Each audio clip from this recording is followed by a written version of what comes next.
Hey, you there. Thank you for watching, and welcome to Forged Lines Forever. Today, I have a 3v3 ladder match here on the most amazing Roxas map generator. So let's go ahead and introduce our teams and our players, starting off with Team 1 in the north, ending with Team 2 in the south. Starting off with Team 1's Western player and zigzagging around the map, we have in Stitch Blue, Sergeant 1984 going as a Cybran. He is a 1609 rated player. To his southeast, we have in Royal Blue on the front lines of Mui. He is an Aeon at 1678 rated, the highest rated player on Team 1.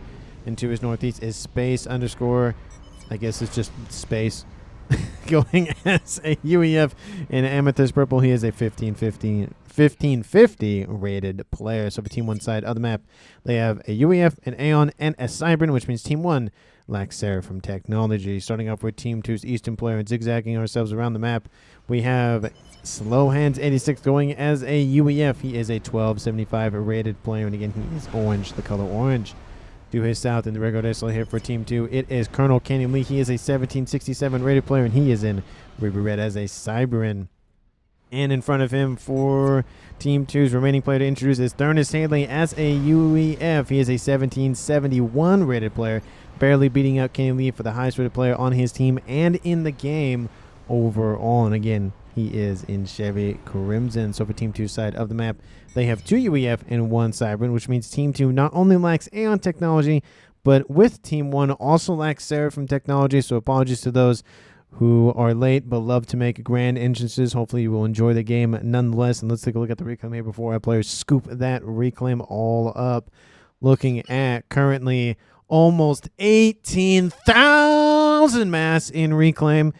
And I'm not really super excited for the amount of reclaim on the map. I'm mainly excited because that is almost 3,000 mass per player to scoop up. That is a ton of mass per player, because of course that is more mexes, more units, faster eco scaling, which we love to see, and especially in ladder matches where it takes a longer period of time to get to the T2, T3, T4 stages in the game. Getting a lot of mass early helps to perpetuate that even further and faster. And a lot of it is on the southwestern side with all the land nonsense and all the environment nonsense. In the northeast, there's a couple of, hundreds, there's a 400 in the middle there surrounding this pond in the northeast, but pretty much it's on the southeastern section of the map. And in terms of mass point layouts, we'll take a look at blue team side of the map, that being Team 1. They have a Trimax on a lower section of the map. Looks like this is distance build, trying to be built by Mui, but I think he is trying to get it, but it just won't. There it goes. It was a little bit out of the build range. Is a 5-star mech position in front of Mui, as well as another one right next to him in the east, and then another 5-star mech that has already been claimed by Space. So it looks like Team 1 Sergeant does not get any sort of the other benefit or other sets of mexes. Besides that, there's a couple more mexes in front of them and a couple more mexes down here in the southeast, with these two being the ones in the middle of the map, which may or may not be fought over depending on how many players go down here. But I expect to see 1v1 in the northeast at some degree, whether that's here or actually in the water. Maybe it's going to be in the water, but it's going to be probably UEF versus UEF, so maybe we'll see Navy, and then maybe 1v1 down this section, and then 1v1 down this section in terms of land engagements. But it's going to be a little bit difficult to get there, as you can see. Let's go ahead and slow down just a little bit so we don't miss any more of that juicy early harassment. But there's been transporting units outbound here from Team 2. We've had comms distance building here for both Team 1 and some unit distance building for Team 1 as well, going again for the lower sections of the map. But it's just there's no way for land units to get to the other side of the map. There's no land bridge. There's no little isthmus or whatever you want to call it. Maybe, I think you can maybe get a unit through here. Good luck getting a monkey or a crab or a chicken or any sort of experimental through that. Maybe you can fit something through there. But that is such a tight environment that essentially it's just going to be a natural kill box. And if, let's say Team 1 builds a decent amount of PD, shield grid over here, those units are going nowhere from Team 2 as an example. So realistically, land isn't really going to go anywhere. And then in the middle of the map, you can see there's no way to access it this way as well. So players are kind of just cut off. There's a little bit no, those mountains are too high, but I was going to say there's a little bit of an avenue here, but realistically, the only avenues in the main base for land is in the main causeway here in the northeastern side of the map. We look, to demonstrate the fact that Sergeant did just climb that little hillside there. You can get a unit through there, but that, like I said, is a very tight squeeze. I don't think a crab can fit through there, or any other T4 unit for that matter. Probably at most T3, but it's going to be just single file lines, which again, as I said, not great for being in a kill box. Transports outbound for the engineers, outbound for Kenny Lee, going for the edge of the map. I think he's just going all the way around the edge to avoid any sort of interceptors and air scouts flying around. There is a little bit of pocket of water down there, and obviously the rest of the water is up here to the northeast. And my estimation was sort of correct in the land engagement. There is a 1v1 kind of happening, but mainly Space, who the player I thought was going to focus over here, has just decided to go down the middle causeway. So it's a 2v1 with both Team 2's Thurnis Haley and the rearguard airstrike player of Colonel Kenny Lee not leaving their main base, not deciding to use their comms, at least on the southwestern side or the middle, with, of course, Sergeant on Team 1 using it on the western edge. We'll see if that works out for him, or it works out better to stay in the base. And in terms of the mechs divvying up here for Team 2, looks like Slow Hands got one of those 5-star mechs, and then another 5-star mechs, and then Thurnis Haley got the other 5-star mechs, with Colonel Kenny Lee getting the rest of the southern edge. And he's kind of unopposed here on the southwestern section of the map. He's gotten all the way through the middle section of the map. He even has some reinforcements in the form of some engineers outbound from Thurnis over there. But there's really no opposition to this, and Sergeant's going to take a little bit to get to that front line anyways. In the east, though, we're seeing engagements here between Spaces and looks like some reinforcements from Boy's forces against just Slow Hands' forces. I don't see any sort of reinforcements as of yet from Thurnis Haley on the land side of things. He's actually going for air as well, but it does look like Colonel Kenny Lee is only going for interceptor air and T1 bomber air, not necessarily T2, T3 air. So far, one air player for Team 2, kind of surprising. We don't see a second one given the positioning of these two players, but Team 1, T2 air is online, T2 land, T2 air also online, already upgrading to T3, so 2 players on Team 1 going for air. One focusing on just, Team 1 bomber spam, but at least has the T2 air facility.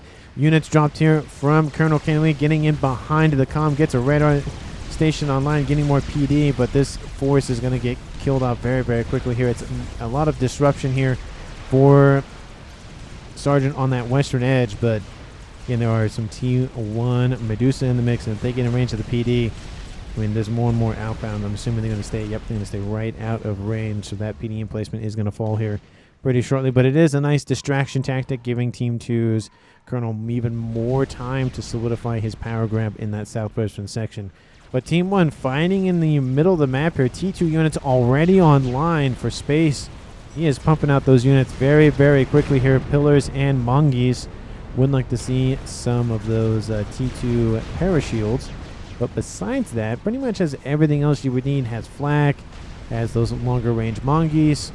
Pretty much has everything else. No Riptides, but it's not really that important because he already is essentially grabbing a no man's land dead pond up there. Stop units, T2 PD, T2P, what are you fighting over, says Colonel. Wait, is he talking to, I guess he's talking to Slow Hands, but interesting. Anyway, I feel like Team 2 needs to send some reinforcements, so it's going to be just kind of a running over, at least of this position here for Slow Hands. We do see that Thurnis Haley still pumping out his now T3 upgrade, and we do see T2 air also online for Colonel Kenny Lee in the back. So now 2 specific air players online for Team 2. So mainly it's going to be an air game at some point, but of course land game is always the first to emerge. Lots of units waiting to make their move. Units in from Team 1 Space. Sit right in front of the mechs as the Mongeese, of course, are the weaker of the units. We already see some Aurora as well given over from Mui. So he did some reinforcing and shifting over of unit control. We do see a couple of mobile missile launchers online, these flapjacks. PD being built to deter the incoming forces from Team 1 Space. Some casualties have been met on both sides, and it will slow down Team 1's approach ever so slightly. But a couple of mechs have been taken offline at 8 mass a second. 10 mass a second here from Team 2's mass generation. Team 2 is barely in the lead. mainly due to the fact that, of course, Colonel Kennedy, if I can speak correctly, Colonel Sanders at some point, because, you know, when I think of Colonel, I think of chicken, KFC. And looks like some units, again, roaming around the map here. A couple of units do break through the defenses, but more units from the supply lines moving in to intercept. A couple more mexes may fall offline, but that's really what's keeping Team 2 in the lead, at least for now, if they don't have any power or reclaim issues. We do see now the pillars trying to make a move on the eastern edge of the map, get sandwiched against that wall, and there are now incoming T2 units here for slow hands as well. Not moving in to directly intercept, letting him just go, continuing southward. T2 pillars being pumped up by some engineering supports.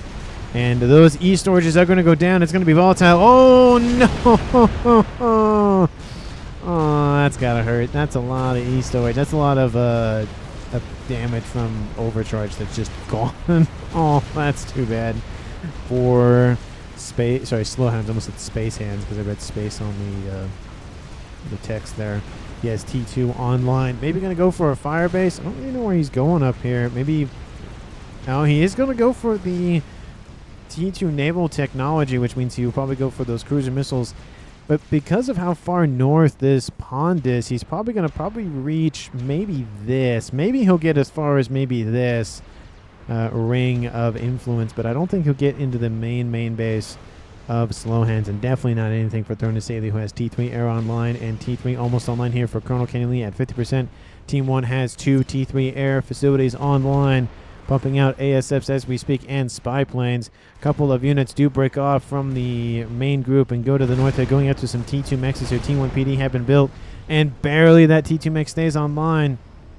One of them has been taken out, so that is 6 mass a second being taken off the coffers here for space. Throne Saley sitting at 112. Moy sitting at 140 in terms of mass generation. Team 1 now in the lead for that. So Team 1 has now shifted the balance of power ever so slightly. But map control is definitely in favor of Team 2.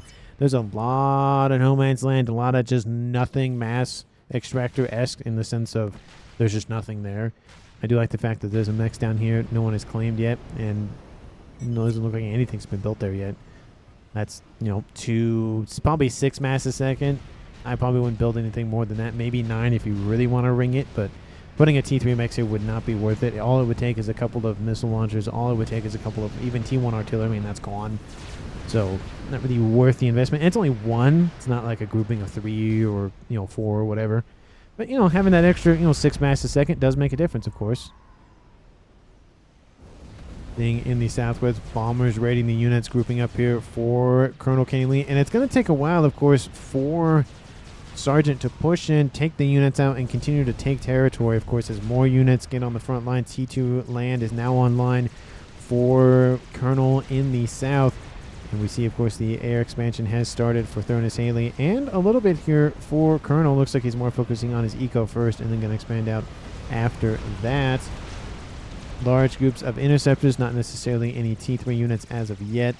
And there are more units being dropped off here by Team 2's transports from Throne Saley, getting into the main mexes here for space. Love this drop. Tons of Lobos raining down fire.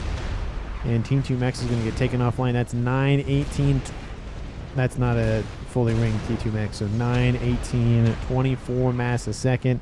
Another Mex is being taken offline. That one was just fully ringed as we speak. With those engineers currently sitting there, that's going to hurt Team 1's eco, of course, ever so slightly, and close that gap between those mass discrepancies for a second. I find it funny that Soul Hands is sitting right here. There's a Mex right there, just waiting to be built. Did you see the Mexes have been rebuilt on the eastern side here, and reclaiming efforts have happened. So that attack outbound from space honestly didn't really accomplish a whole lot besides taking out the E-storages on the eastern edge, which are currently being rebuilt. And yeah, that's 6 mass a second that he has to spend to rebuild those, and he loses all the stored power. But is it really worth it? For the amount of mass that was left there? I don't know. I don't know if it's really worth it. Obviously, most of it's already been scooped up, but I can't argue to that. Okay, we have a cruiser online for space, and he can probably get to a little bit further there. So max range is pretty much right here, and maybe even like right about there. So yeah, the cruiser is nice, has a lot of AA, But besides that, it's not really that great in terms of, impact on the map. So we'll see if he goes for T3, getting a little bit more extra range with those summits, but I don't really think that's really worth it up there in the northeastern corner, at least for a large amount. Small amounts are going to be fine with just poking and prodding, but large amounts might just not even be worth it because land can just easily go straight down the middle and ignore essentially all of this nonsense up here. Group of units sitting here for space, kind of just hanging out, waiting to receive further orders. That was the remainder of the survivors of the force that attacked earlier on. Eco and go fat, says Colonel. Anyway, he's like, just get as much mass as you can, essentially. Another cruiser is online. We see more and more TMD and now artillery being built here to try to deal with some of those cruisers. We do see one clean camera is on. No, we saw a missile launcher. Clean camera is online, not even in range, of course, of the cruisers because it's barely not enough. But there are, when those units do move in, that artillery will start to fire. And air fight does slowly start to happen here between Team 1 and Team 2. It looks like it's mainly interceptors, but there's a decent amount of ASF. Looks like Team 2 has the ASF numbers. Obviously, the interceptor numbers favor Team 1. But those are killed off very, very quickly. But excuse me, there are more ASFs outbound from Sergeant, and that will win the day here, probably netting about maybe a 6 or 7 ASF advantage, maybe a 10. That's a little bit of advantage for Team 1, but just barely, and that's mainly due to the fact that they built those T3 air facilities a little bit sooner than Team 2 collectively. I don't know exactly when each of them built them, but I do know that this one was built after these two were. Units break through the main defensive force here for Colonel, but there are more reinforcements moving in all the time. Units are not stopping pouring into that front line. There is a nice little Rhino in the mix, but given enough Mantis, given enough labs, given enough anything, you can kill a Rhino, you can kill an anything. It's only a matter of time before either the shield breaks or the hit points get dropped to 0 or the regen runs out or runs up. It gets essentially less hit points regenning versus more hit points coming off per second. We do see some missile launchers outbound here from Team 1. Sergeant going after Mechs is down here. These are T2s. This one upgrading to T3 on the radar. There goes one Mechs. 9 mass a second. There goes another one. Another 9 mass a second. And then another one's going to go after this mass extractor. It's going to be 27 mass a second here. The Team 2's Thurnus is losing. That's worth a T3 Mechs per second. Put that in perspective. Another cruiser is online, and this is what I'm talking about where, yeah, he can pump as many cruisers as he wants, but at some point, yeah, he'll break through maybe the front line defenses, but he'll fall back a little bit, and he'll just be out of range, and all those units are kind of just there. So we'll just see if that does amount to anything besides just poking and prodding at solo hands. And mainly the middle is just kind of devoid of the everything. We see again mainly the land engagements nowadays, or not nowadays, but now are down in the southwestern section. Couple of rhinos hanging out, trying to go after a couple of engineers down there. But those rhinos don't have line of sight.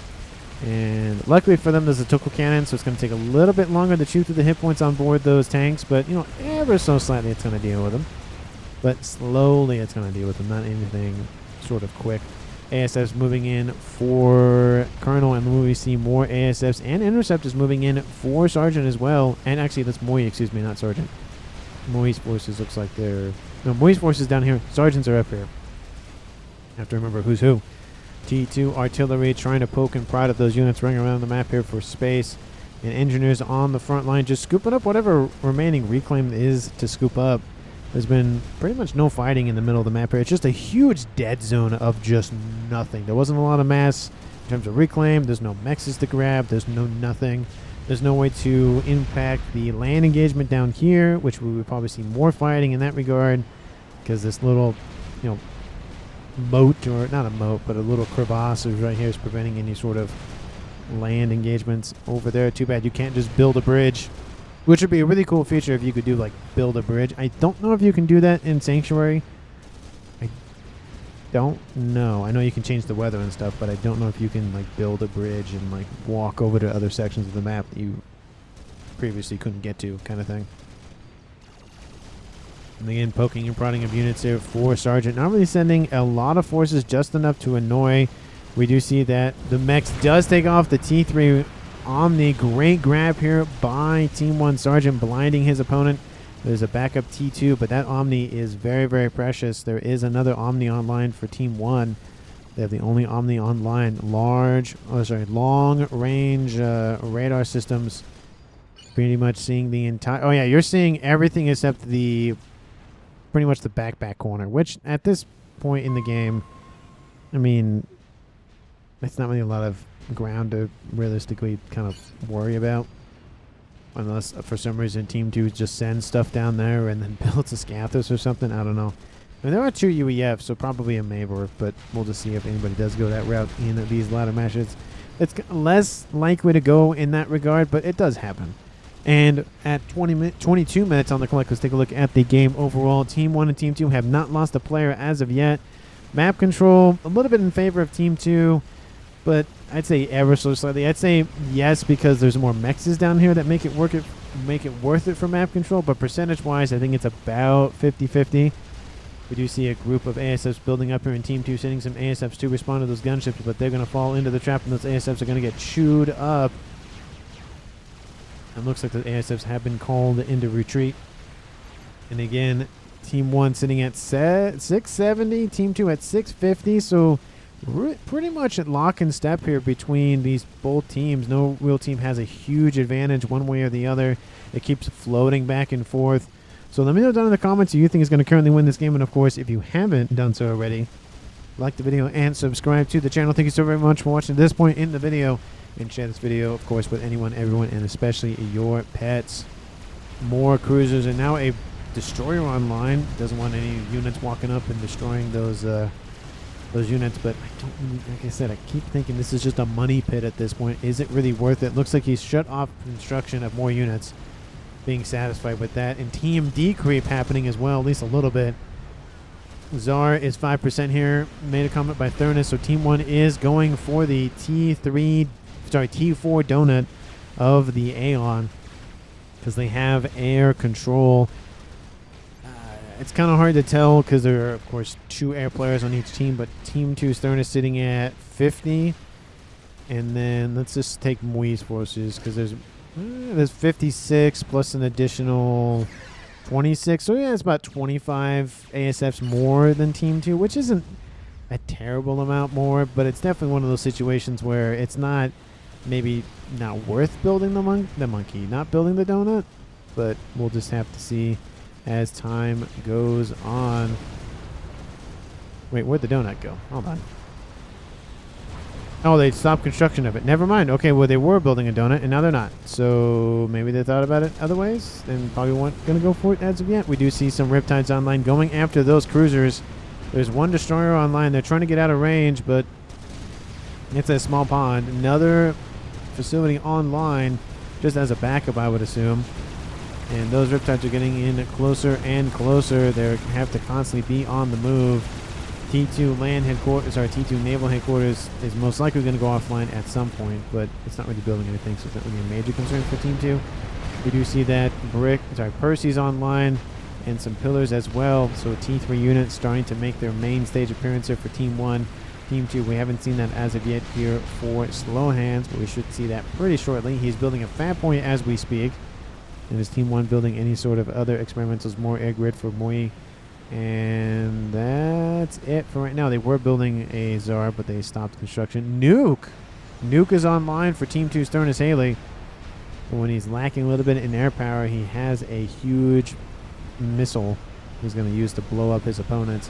Air grid being expanded upon here for Colonel Kenny Lee. So while his teammate is going for Nuke, he's helping out in the air department. Does Team 1... Oh, Team 1 knows about it. So they've prepped an SMD, and it is half loaded, so it will load before that Nuke does fire. Unfortunately, there's no SMD over here as of yet. It does give Team 2 a slight advantage. There's not a lot of assistance going on here for this Nuke. It's just slowly loading. Looks like more mass FAF farms being spammed up here by Team 2's Thurnis Haley. I had to make sure who was building them first. There are 2 UVF players after all. And at this point, I think I'm going to speed it up a little bit because the coverage kind of has... Oh, not the coverage, but the action has kind of died down a little bit. There's a couple of gunships running around the southern side of the map. And there's a lot of T3 units being devoted to this section of the map. I mean, there are a couple of mechs now under control of Sergeant, but I think Team 2's Colonel got most of the mass he wanted. Team 2 is in a decent way in terms of mass income now at 920 versus 840. That's mainly due to the fact that pretty much every mech is now T3. We see a lot of efforts to go for a lot of T2 mass fabs underneath shield coverage. We do see those loyalists are inbound with some Rhino support. There's a couple of bricks for defense for Team 2 and a couple of Rhinos inbound. Monkey Lord is built on this landmass, which is definitely better because now it will engage the loyalists a lot easier than trying to engage them, of course, elsewhere. Again, I don't think a monkey will fit through that space. Loyalists push up to go after the monkey, but yeah, I don't think that's going to work out for those loyalists. And those Rhinos are pushed back as well. Colonel has lost a couple of mass extractors, and of course more of them have been built on Team 1 side of the map, but that's a lot of air now for Mui. He's sitting at 150, and Team 2's Thurnis is sitting at 80. So it's about a 2-to-1 advantage for Team 1, but of course he has a nuke, and Team 1 does not.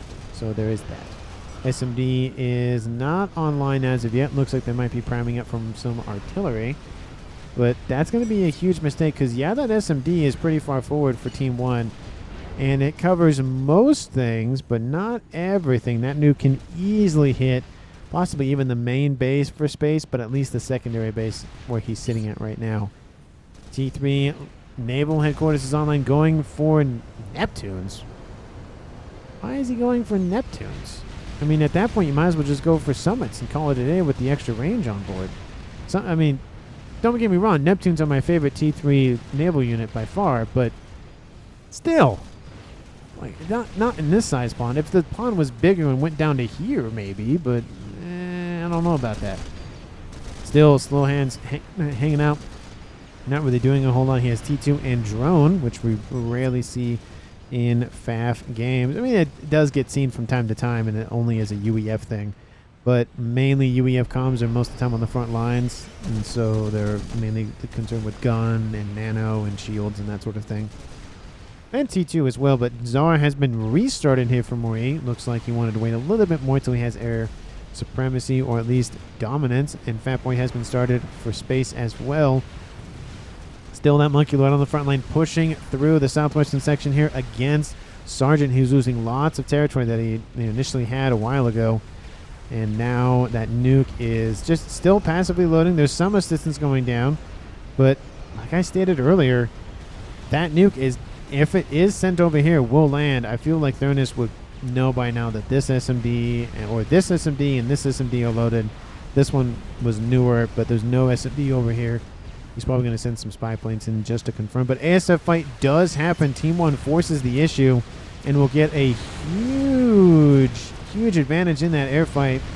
Initially, there is more ASF moving in here. There's a couple of AA units and stationary AA emplacements below this. It's not going to be enough to really make a huge difference, but killing off a couple more ASF is better than nothing. Couple of bricks have landed down here on the lower section, going after more mexes for Team 2. Team 1 has air supremacy. There's no doubt about that. I can just tell by the giant blob of the 100 ASF, and Team 2 has essentially nothing in terms of ASF. They need more AA immediately to counter that. Nuke is 2/3 the way loaded. We could see a possible gun, ship, or bomber snipe. Team 1 bombers isn't going to be enough, but T3 will... Oh, there they are. T3 are enough, and I wonder where they're gonna go as I completely circle my mouse around where I think they're gonna go. They may go after a comm, but I don't think it's worth it for a comm. There is a lot of AA that's been built for Thurnis Haley over here, essentially forcing the issue from Team 1 to come all the way south and then east, or even just south. I mean, you can come south here and then east, but you're still flying through a decent amount of AA. There's not a lot of AA protection down here. Colonel has a couple of AA placements over here, but that's it. There's nothing covering his main base. So there's some AA coverage, and then it stops, and then there's the nuke. So probably a couple more shields, probably a couple more... Well, okay, well, never mind, as I state that Thurnis Haley and everybody else needs more AA coverage, and more AA coverage is what is being built. So scratch what I said. It's still important to get, but they're doing it as they... Obviously, these players, they know what they're doing. They recognize the threat. They counter the threat. They move on. Nuke, anti-nuke is now online for Team 1 space.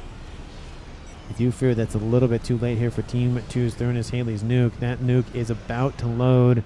We could see the first major loss in infrastructure here in the game. We've seen a couple of mexes and a couple of, e-storages and stuff, but nothing too terrible. Definitely normal, poking and prodding and, raiding and stuff, but not really a huge base or a section of a base being taken out. Shield is done, starting heavy shield for Mori. Wants to be protected against any sort of sniper attempts. I don't... Oh, his commander's over here.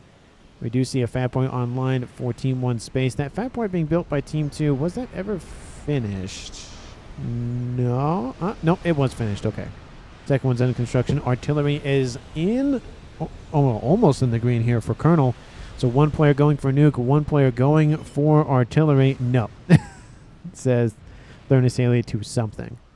Don't know what he's talking about or in reference to. Oh, loaded says, no, 90%-ish. Yeah. Again, I will ask if anybody knows of a mod that will turn the yellow bar into a percentage point or just give me a percentage point somewhere in that little text box. I would love that, just so I don't have to, it's about, because this doesn't do me anything. That just tells me how many hit points, the percentages for the unit or the structure that they're building or repairing, or assisting. This is how far along the nuke is. Those strap bombers are looking like to gear up for that nuke. There's been more and more AA, of course, being built as, those not SMDs, but the strap bombers have been built up. Now there's 38 SAM launchers, and I can say SAM because there are no Seraphim players in the game, and they don't have SAM launchers. They essentially have direct fire, like one single missile, kind of like, pew, and then that's it. Kind of like how the brick's just firing like this. It's very similar to that. T3 mechs may go offline, but no, it will go offline. ASF are inbound, protecting those bombers, and those T3 shockers are after that nuke launcher. A lot of them will be taken offline before they reach their targets. More shields are being built. If this T3 shield does come online in the nick of time, it might be enough to save that nuke launcher. Oh, but they're going after the air grid instead. It's more heavily shielded, and all of the bombers don't make it to realistically any of their targets. Torpedo canceled. That's weird. They built the wrong thing, I'm assuming. There we go. I was like, why are you building torpedo on essentially a no-water map? Unfortunately, that's a lot of mass for Team 2 to scoop up in Thurnis Haley's base. A couple, of course, ASFs were killed off in the protection of that grouping of bombers. So, failed attempt here by Team 1. Essentially, it's going to fuel the rest of the loading of the Stone Anger and then some battleship, says Team 1, slow hands. Yeah, there's that Neptune. Maybe he selected the Neptune by accident? Maybe? I don't know. That's the only thing that I can think of is what Space did.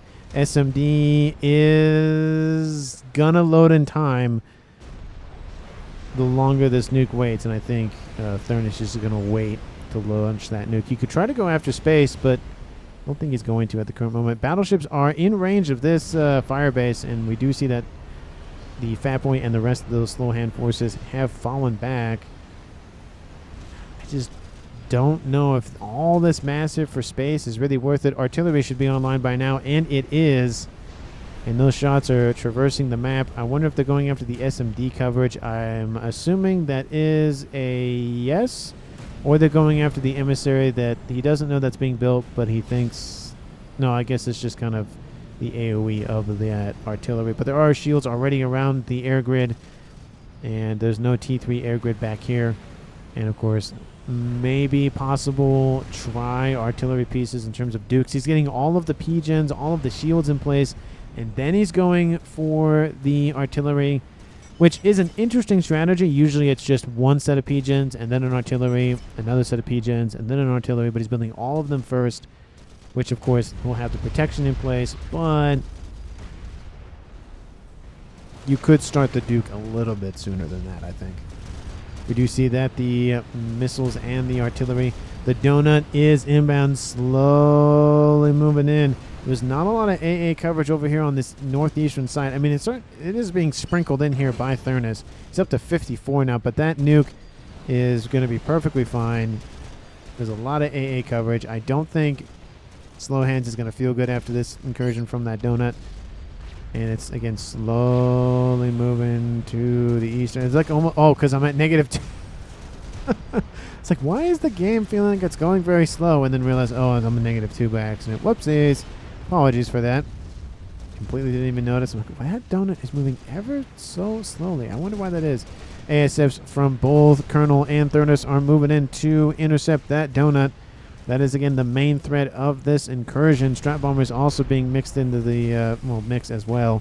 Strat Bombers are inbound, going after T1 Mechs, which isn't that great in terms of mass costs. You see those bombers are dealt with immediately, and the air grit and the ASF forces from where you go, okay, not going to worry about it.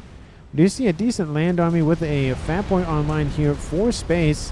There is, of course, still defenses and a FAF point and other T3 units online, and more artillery being built in the back. So even if this position falls, the secondary position will stay online. Nuke is outbound, and it's going to go after the Fat Boy, and it's not going to move. Thurnus thinking, well, I'm going to launch it at something and kill off something, so it might as well be this, because that's SMD coverage, that SMD coverage, that SMD coverage is going to take a while to chew through.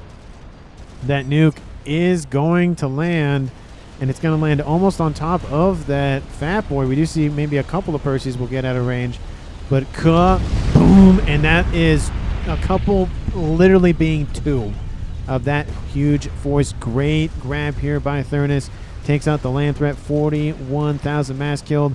We do see a base here for Team 1. Sergeant has a couple of TMD and TMLs going after Mexes, and of course dual ring Mexes. That's another T3 Mex that will almost go offline. And I'm assuming that Thurnus has noticed the threat and will deal with that pretty quickly. We see 3 Monkey Lords on the western side here for Team 1. Sergeant pushing in again on the western side. It's going to take a long time, even if they're possibly able to fit through there, to even get through to the main base of Team 2. We do see, again, a couple of Mexes still staying offline here, so Team 1 slowly denying eco, but is that eco really worth it to deny, considering all of the cost of all of these units? And it's still being pumped out. That's 47 mass a second that Space is spending on these battleships, which will amount to almost nothing once they're out of range, which is right here.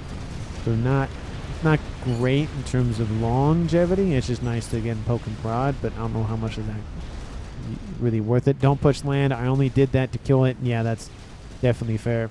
Thurnus recognizing the threat of if we hold on the defensive, they have to come to us. Team 2 has the advantage right now. The emissary has started its construction. Duke has also started construction here for space in the north. It's going to be artillery wars here pretty shortly. I mean, technically it already started. Second Disruptor is online almost, and it's actually a little bit further away from this one, which means that the grouping is going to be worse for the incoming artillery from Team 1. Lasers online, second one being built. We do see more air grid being expanded upon for Team 2's Thurnus as well. It looks like he's not expanding out to those mexes, but going to build some more shields to protect against them, and Team D to prevent those missiles from launching. Group of Harbingers on the eastern side here from Marine, going to attack from land, and those units inbound from the orange player of Slow Hands going to move in to intercept those. Give me your mass. This Colonel. Wait, why? Oh, no, he's just building... He's building Novaxes. Looks like Slow Hands is giving that over. That is from Kenny Lee. He wants to build the artillery. Monkey Lords have claimed this section of the map for themselves and for the commander of Sergeant. Second artillery is almost online, and there it goes. Shields and Pigeons going to be built, of course, after that. ASF force moving in ever so slightly, but again, more AA has been built. These defenses are getting harder for Team 1 to break through. Some of those AA emplacements are being taken offline, but more bombers are being built here by Mui. I feel like he should just funnel all of this into the artillery at this point. Team 2 knows about it. Retarget, says Thurnus. He wants to go after that that emissary. A couple of Pigeons have been taken offline here for that air grid from Mui. Not a lot of critical systems are offline, but a couple of Pigeons is, again, definitely annoying. And Harbinger's waiting to pounce here. 5-star Mex position has also been taken offline. But as I said, those naval units essentially are out of range of pretty much everything else. The cruisers essentially are pretty much out of range of everything else. And then the battleships have a little bit more, but not by much. They don't have a lot more range other than that. It is constant pressure from space on the northern side, and it divvies up a little bit of Team 2's APM, at least specifically slow hands. But again, like I say, is it really worth it? Is the Navy on this map worth it? That is the question that I pose to each and every one of you down in the comments. These T3 mechs, at least the mass storage is coming offline. How's that Duke going? It's more than halfway done. The emissary is not feeling good here pretty shortly, with the, of course, shield arrays being taken offline, the one being built being taken offline. PGen is going to explode. That's not going to feel good here pretty shortly if another shot lands. There it goes. There goes one. PGen sets back the construction quite significantly. One goes wide. The other one about to just impact it directly. There goes the rest of the PGens go offline. Team 2 takes out one of those two artillery threats. Another artillery threat has been started by Sergeant, so everybody on Team 1 getting into the artillery game. Team 2, again, we have those satellites online, and we have a Monkeloid that did fit through. Those Monkeloids can fit through that little tiny amount. Squeeze, squeeze, squeeze, squeeze, squeeze, squeeze. Oh, I might want to get a screenshot of that. That was essentially on the edge. But Crab is online here for Team 2's air player / artillery player of Colonel Kenny Lee. ASFs try to go in for the air grid, kill a couple of air facilities, but that is it. Team 1 suffers heavy losses in the air department. Crab, again, like I said, is online. Disruptors are the main target here of that T4 Monkey Lord. There's another one inbound. That one's in the yellow, though, and that one is in the green. Units moving in here from Team 1's Sergeant as well, trying to be deployed. Looks like the Monkey going away from the Crab. They could be going after these Disruptors, which Team 1 probably should know. Actually, they know one of them exists, not the other one. They can't even see the Crab, very interestingly. And that Monkey Lord is going to be taken offline here pretty shortly. That's the second one. Ravagers are being built to protect the air grid and the nuke here for Thurnus Haley. And that third Monkey is going to just add to all of the reclaim for Team 2. And that's not great for Team 1, dumping all that mass and losing a decent amount of ASFs. If they lose the donut, that is not going to feel good. This looks like the Duke is online here for Team 1 Space, going after this amount of mass fabs over here, and the Disruptor, of course. Doesn't look like it's going to be another Disruptor, just more AA and shields. Monkey Lord does go in, takes out a secondary air grid here for Thurnus, gets a little bit of entrancy, and does not really make it to the main air grid. Takes out more AA, though, which is obviously good, but that's a lot of mass. That's a lot of mass in Team 2's base. That's in their house. That's on their kitchen table, waiting to be unboxed and put somewhere. And that donut is inbound. ASF's going to go clear the way. There's not a lot of AA in the area now that those monkeys have come in and kind of cleared all that up. This could be Team 1's moment to come in and strike a blow at Team 2's artillery. And those math fab come offline. Strap bombers also come in and take out the first Disruptor. There's also another one that Team 1 will have to deal with. They probably know about it now, given that formation of structures. And Team 2's ASF aren't really equipped to deal with this. There's more AA being built as quickly as possible. That donut is losing thousands upon thousands of shield hit points. And it may actually just fall off the side of the map if it doesn't slow down. Oh, it's going to land on top of that Disruptor. That's not going to feel good. That is going to be a kill here. There it goes. Team 2 has lost 2 of their artillery pieces. And there are still 2 satellites online for Thurnus, and of course the nuke as well. That is a lot of progress that Team 2 has lost, of course, but they have a ton of mass to scoop up and to rebuild quite quickly. Team 1 still has the 1 artillery. Second one is halfway built, and there is a Disruptor over here that was just finished a couple of seconds ago that Team 2 will now know about. And those lasers now over the top of that artillery base for Space and Marie, now holding position and getting some tele-defense against Team 2. Still no one has died at 44 minutes on the clock here. These players, again, they're playing very well. There's good moves on both sides. And no one's dead, which is usually a rarity in these games. A teleporter has been started. I know what Kenny's thinking about. He's like, I've lost my artillery, so I'm just going to go for teleportation and hopefully kill off 1 or 2 of those artillery. Looks like that one would be the easier to go after. There's not a lot of there's some tele-defense, to be fair. But it looks like the satellites have recognized that they're going to go after this one first, because this one is more heavily shielded than this one over here. Spy plane's getting a nice view on Team 2 side of the map, but again, that's a lot of AA to fly through. Teleporter again at 10%. Looks like the disruptor is going to be reclaimed. I wonder if he's just going to fuel that into his teleportation upgrade, which he almost has a full mass bar. He just doesn't have power, which is the problem. He's going to build more power as we speak to compensate for it, because teleporter does cost a lot more in terms of power than the laser does. And then again, the artillery landing on the air grid. Nuke is still online, still hanging out, and of course the 2 satellites still hanging out as well. Shield grid is starting to collapse. It's not terrible, but it's not great. Spam sats and just kill ACU, says Colonel. The ACU is no longer there. It's up here to the north. And Sergeant's is over here, actually. Very surprising. He has teleporter and he has laser. He just moved there a couple of seconds ago, given the amount of steam coming off of that comm. But that's, I mean, if Team 2 notices that, that's going to be a kill, right? They can see the comm. Team 2 can see the comm. Eee! This Colonel going to so I need all the power. Give me more power. Microloid's being reclaimed. Crab holding position. I think there's no effort on land here. There are more strat bombers being built. They're moving into position. Maybe they're going to try to snipe a comm or snipe an air grid or something. Does Team 2 recognize the threat? Yes, they do. They see the strat bombers on radar. They can see the icons as well. The ASF's moving in to intercept. The artillery is starting to break through the shielding here for that air grid for Thurnis.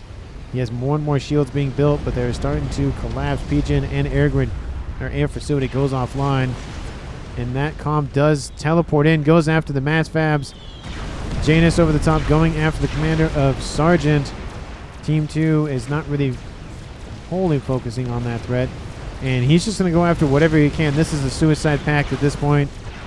Pigeon is going to go offline. He's going to go after the satellites. That one is taken offline. Sergeant now at 5-star veterans. He probably was already at that, to be fair. And that Novak Center is going to be targeted. Mass fab, there it goes. Ravagers are now in range. Will he get out of dodge before he's killed off? 1 Ravager's in range. It might be enough. Janus over the top. Oh, it's going to be close. 1,800 hit points, 1,200, 500. Nope, there he goes. Team 1 loses the first play of the game to a Telemazer. He did kill off 1 of the 2 satellites, and huge mass fab farms for Team 2. They dropped Team 2's eco quite significantly, and now the air grid is collapsing. Thurnis needs to get those shields online sooner rather than later. And Team 1's player of Mui will inherit everything that Sergeant owned, and his artillery looks like it will be rebuilt. Looks like it was being rebuilt and then got canceled. I don't really know why that happens, but it does. Second artillery is online for space, and the third one coming online here pretty shortly.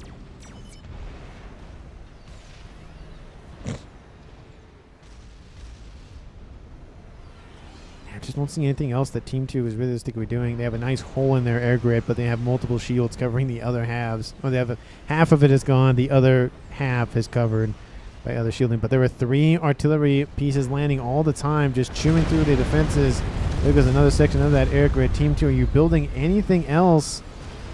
Did I just miss a Mavor being built or something? I don't know. There are 2 UEF players. You would assume somebody thought about it at this point. SACU is, I guess, donated for power reserves. The teleportation has been finished for Colonel, and he's going to go in. Where is he going? That is going to be an instant. Oh, no, he's out of range of the T1 PD. Mui didn't build anything next to him. The Fat Boy has been started. Space has got to notice that. It's right next to him. He's building it right next to that Fat Boy. That teleporter is right there, and this is going to be huge. If Colonel can get in and kill off the 3 artillery pieces, this will be it for most of Team 1's artillery. Shield still holding strong. There goes Space's shield taking impact of the Telemazer. Oh, Space, you got to get out of range. This will be a kill here for Team 2, dropping Team 1 down to 1 player left. The artillery is fine, but the comm is not. And with that, it is now the last remaining player of Team 1. Nuke is outbound for Team 2. Oh, the nuke is going to land over here right out of range. That would have been a great grab to kill off the artillery and the comm. Mui did fall back, moving down here underneath shield coverage. He has heavy shield on board. That's it. Oh, that would have been a great 1-2 punch had Colonel taken the SMD offline. Strap bombers are inbound. I guess they're just softening up the rest of the air grid. Maybe they're going to go after Thurnis's commander, but there's still a lot of AA coverage. Yeah, they're going after Thurnis's commander, but they don't break the shielding.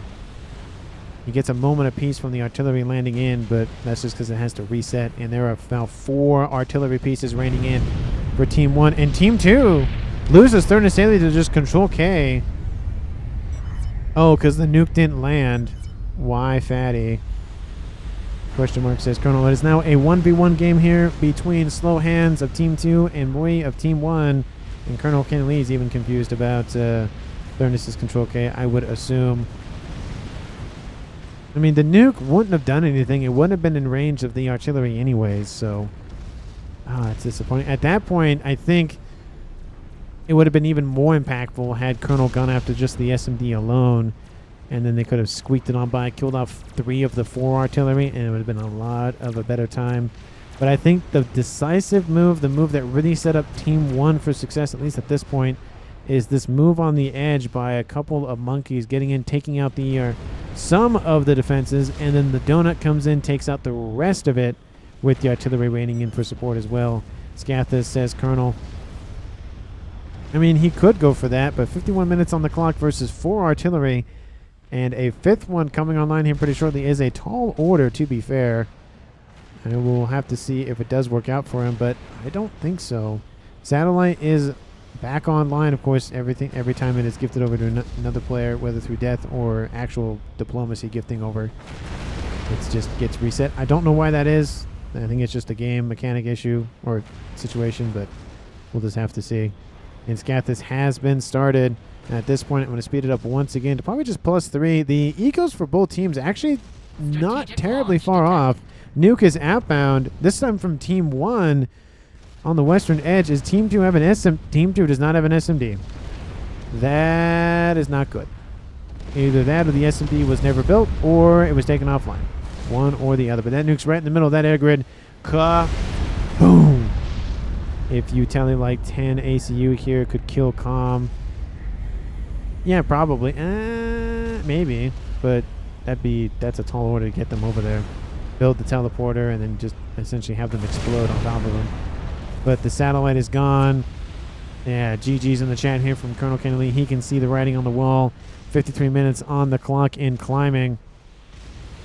Essentially the rear position here for that once belonged to Colonel is still online, and then most of Slow Hands' base is still online. He has a couple of fatties. They're building more satellites. This land you build for what? Oh, talking about all that. He could just reclaim it and then use the mass for something else. But we have tons of artillery landing in from Team 1.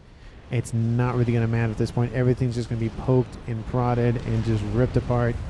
T2 air facilities going offline. Everything's going offline.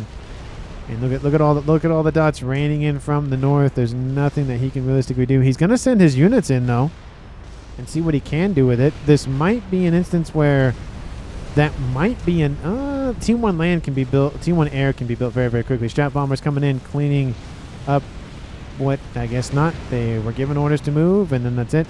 Looks like the comm has been targeted. The comm has to get away from some P-gens though. Just push for you. Nuke is going to land on top of the commander. 55 minutes. That nuke, he's got to move. No SMD, run, says Colonel, run. Artillery landing right around him. The shields are falling. Shields are not going to save you from a nuke, though. And that comm is not going to move in time. I think Slow Hands just accepted his fate. And there he goes. Kaboom. That is the finishing move here for Team 1's Mui. And I think MVP, the most impactful player of the game for Team 1, was Sergeant. And with a combination of Mui as well, because you had Sergeant's monkeys coming on the southern side of the map, cut through the little walkway down here, open up a decent amount of the AA coverage, allowing the strap bombers and the donut to come in and take out a ton of the pigeons and the 2 artillery pieces for Team 2. And, of course, the artillery raiding in from, I think that was space at that point. But I think Sergeant ekes it out just a little bit because the monkeys set up the area units, but then obviously had the artillery coupled with that. And essentially Team 2 just didn't have a plan after that. And Team 1 just spammed out as much artillery as they can, and they won the game with that.